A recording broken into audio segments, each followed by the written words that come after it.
Bugün sizi tam 1000 yıl öncesine götürüyoruz. Orada tıp dünyasında adeta bir devrim yaratan inanılmaz bir göz doktoruyla Ammar el-Mevsili ile tanışacağız. Gelin onun hikayesine yakından bakalım. Şöyle bir hayal edin. Yıl binli yıllar. Gözlerinizin önündeki dünya yavaş yavaş ama durdurulamaz bir şekilde beyaza bürünüyor. İşte o zamanlar milyonlarca insan için bu acı bir gerçekti. Ve katarakt yüzünden kör olmak neredeyse kaçınılmaz, korkunç bir son demekti. Peki gerçekten hiç mi umut yoktu? İşte hikayemizin tam merkezindeki sorun da bu zaten. O dönemde binlerce hatta 10 binlerce insanı karanlığa mahkum eden o yaygın rahatsızlık. Yani katarakt. Basitçe anlatmak gerekirse katarakt, gözünüzün içindeki o şeffaf merceğin zamanla sanki buzlu bir cama dönüşmesi gibi bir şey.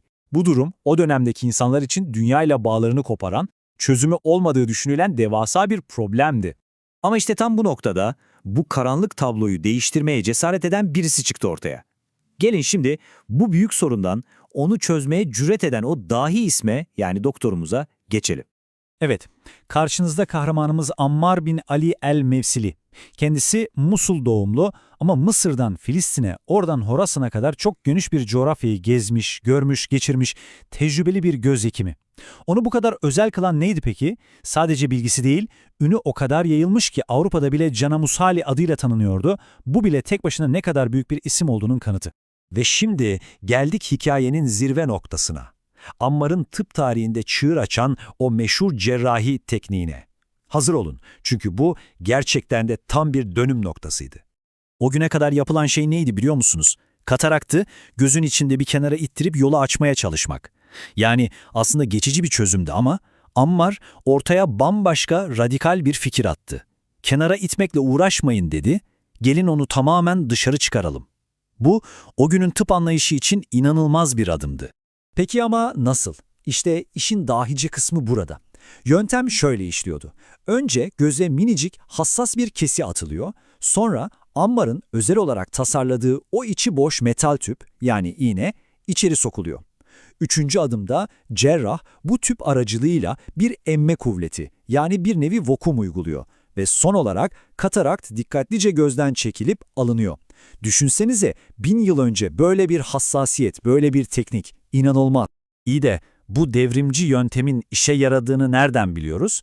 İşte kanıtı. Ammar, yazdığı kitapta bu tekniği kullanarak başarıya ulaştığı en az 6 vakayı tek tek, tüm detaylarıyla anlatmış. Yani bu, onun sadece bir teorisyen değil, aynı zamanda tekniğini kanıtlamış usta bir cerrah olduğunu gösteriyor. Şimdi konuyu Ammar'ın ameliyatlarından onun geride bıraktığı ve yüzyıllara meydan okuyan o paha biçilmez mirasına getirelim. Çünkü onun etkisi ameliyathane duvarlarının çok çok ötesine uzanıyordu.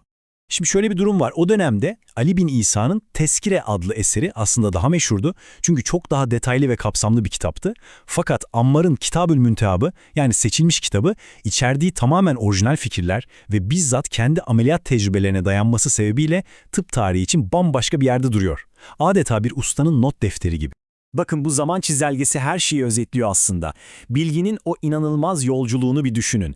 11. yüzyılda Mısır'da yazılıyor, 200 yıl sonra Roma'da İbranice'ye çevriliyor, sonra Latince'ye ve işin en çarpıcı kısmı tam 700 yıl sonra 18. yüzyılda bile Avrupa'daki tıp fakültelerinde temel göz hekimliği ders kitabı olarak okutuluyor.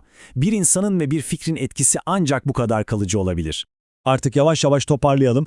Gelin Ammar'ın tıp dünyasına bıraktığı o kalıcı ve derin izleri özetleyerek bu harika hikayeyi noktalayalım. Kısacası Ammar el-Mevsili'yi tıp tarihinde ölümsüz kılan şey sadece bulduğu o dahice ameliyat tekniği değildi. Onu asıl unutulmaz yapan, bu bilgisini herkesin anlayabileceği kadar açık, canlı ve tecrübeye dayalı bir dille yazıya dökmesi ve bu meşaleyi gelecek nesillere aktarmasıydı. Ammar'ın hikayesi bize çok önemli bir şeyi fısıldıyor aslında. Tarih, bugünümüzü sessiz sedasız şekillendiren ama adını sanını bilmediğimiz nice kahramanla dolu. Kim bilir belki de adını hiç duymadığımız daha nice öncü, bugün kullandığımız teknolojilerin, bildiğimiz gerçeklerin temelini atmıştır. İşte bu soru bence üzerine uzun uzun düşünmeye değer.